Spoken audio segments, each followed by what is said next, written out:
Alexa Knoll, I'm Abby. and this is our research presentation for Anatomy and Physiology. So first we will get started with a broad question.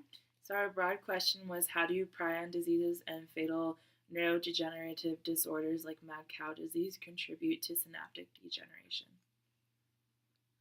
And here we have our targeted research question for our experiment, which was, how does P38 inhibit the pathway for PRPSC to produce neurotoxic signals resulting in dendritic spine degeneration? We're going to move on to our background information. And prion diseases are basically fatal neurodegenerative diseases such as bovine spongiform encephalopathy, which is mad cow disease. And prion diseases basically cause synaptic degeneration and ultimately the loss of that synapse.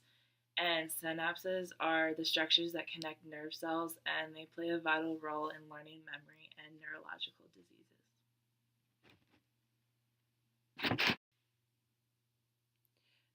Okay, and now for molecular mechanisms. PRPC is a naked protein molecule which is needed for neurological signaling. However, there is a mutated, altered, infectious form of this protein called PRPSC. When prions propagate, the PRPSC molecule force their beta sheet reach conformations on the PRPC molecule. This will initiate a synaptotoxic signaling cascade and begin the activation of the NMDA receptors. In this experiment, P38, which is a mitogen-activated protein kinase, is shown to be an inhibitor of the PRPSC signaling cascade. Why is this important? This research is important because it affects many people and animals with the prion disease everywhere. Researchers previously discovered that the source of rapid retraction of the dendritic spines is purified PRPSC. The exact cause of the retraction of the dendritic spines is still unknown and needs to be further researched. However, with the data from this study, pharmaceuticals can be distributed to patients everywhere with dendritic spine degeneration and loss. This research gives new insights to Alzheimer's disease and mad cow disease. Prion diseases have a major impact on the ability to learn and memorize information. Okay, so next I'll talk about the materials and methods. So we experimented on wild mice. So basically, we measured the P38 mark phosphorylation in the dendritic spines, and we also used low-density hippocampal neurons, and we used those to measure the dendritic spines to compare the number of them after the experiment.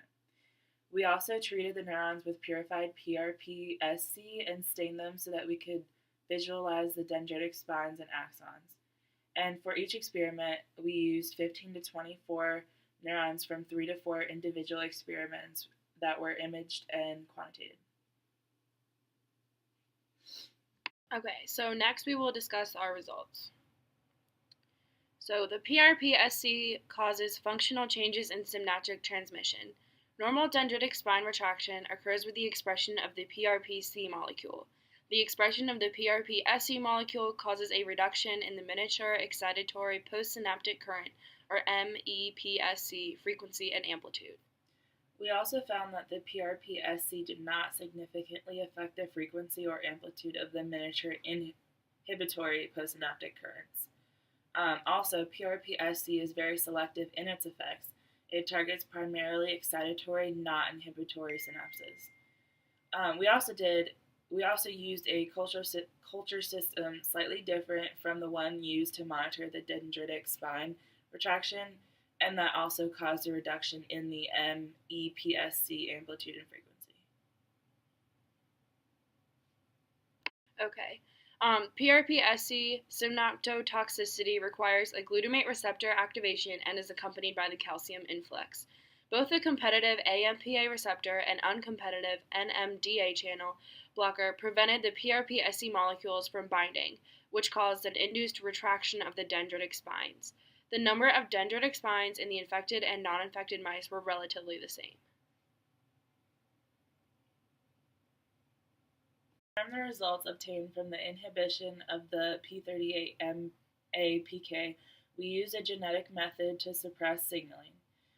Resulting from that, there is a double mutation in the activation loop of the kinase that prevents phosphorylation of upstream kinases. And this has a dominant negative effect on the activity co-expressed by the P38, which significantly attenuates signaling. This method of reducing P38 signaling avoids the embryonic lethal phenotype that results from the complete inactivation of the P38 MAPK gene. And now for our discussion. Critique of the study. In this study, we could have better explained the neuron interactions and could include more details of the PRPC and PRPSC molecules. I think we could also make the research paper a little bit more specific. It was very specific in the results, but not as specific everywhere else, so I feel like we could do a little bit better with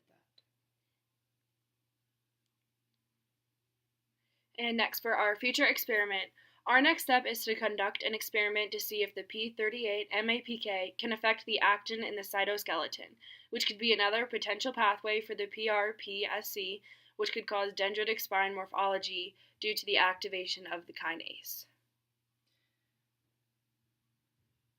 This research can be applied in a number of places, such as a lot of neurodegenerative diseases such as Alzheimer's, dementia, and mad cow disease.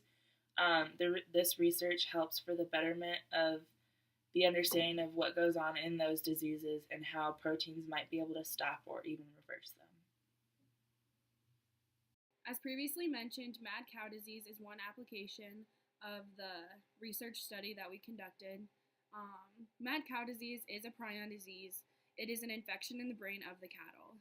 The brain of the cattle, after it's had this infection, makes it have a sponge-like appearance. And this infection leads to deterioration of the cow and later death. It can be dangerous when humans ingest this form of infection from cattle meat. And the human version of mad cow disease is called Creutzfeldt-Jacobs disease. And this is the source for our article. And thank you.